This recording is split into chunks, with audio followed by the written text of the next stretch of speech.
Alors ça fait depuis, fin janvier que je suis en Thaïlande, mais pour la petite anecdote, en fait, j'ai quitté la France il y a 2 ans et demi, en avril 2022. Je suis parti en Estonie, après je suis parti 1 an autour du monde et là, je vis en Thaïlande avec ma conjointe.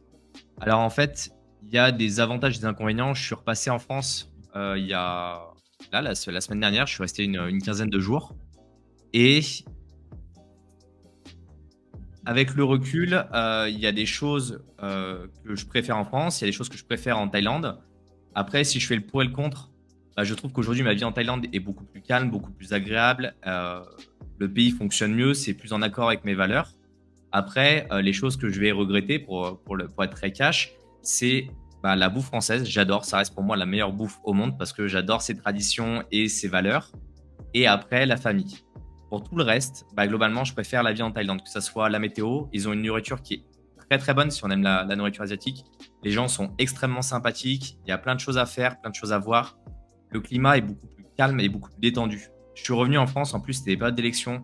Donc, les gens sont sur les nerfs, en fait, pour tout. Ils sont tendus H24. Et c'est quelque chose que je ressens pas du tout là-bas. Donc, c'est quelque chose qui est très agréable, que je valorise énormément. Après, le rapport avec les autres, en fait, quand on vit un peu en Thaïlande, qu'on apprend le thaï, qu'on échange avec les personnes, on s'aperçoit que c'est un système de vie qui est assez simple finalement. Et ça peut convenir comme ça ne peut pas convenir. C'est-à-dire que moi, j'habite dans une ville du nord du pays qui n'est pas la capitale. C'est une grosse ville. Il y a accès à tout un tas de choses, à tout un tas de services, accès à des hôpitaux, accès à des écoles, accès à des magasins, accès à de la nourriture. C'est assez simple.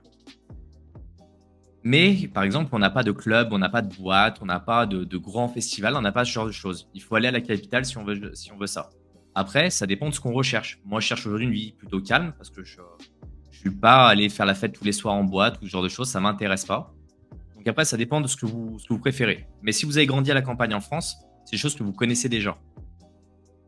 Après, non, c'est pas trop dur en fait de tout quitter en France parce que ça faisait des années que je voulais partir et donc j'ai tout vendu, que ce soit la moto, la voiture, mes affaires, l'appartement. Je suis parti avec un sac à dos.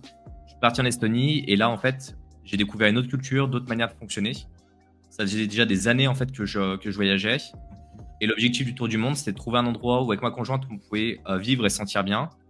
On avait deux coins qui nous intéressaient, l'Asie du Sud-Est et l'Amérique centrale et sud.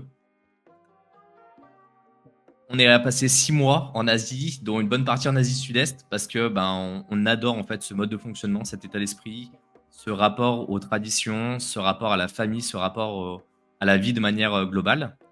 Et en Amérique du Sud, on est allé aussi, on y a passé 4-5 mois. Et le problème, c'était tout ce qui était problématique de sécurité. Moi, ma conjointe, j'ai envie qu'elle puisse se balader n'importe quand, n'importe où, n'importe comment, sans que personne vienne l'embêter.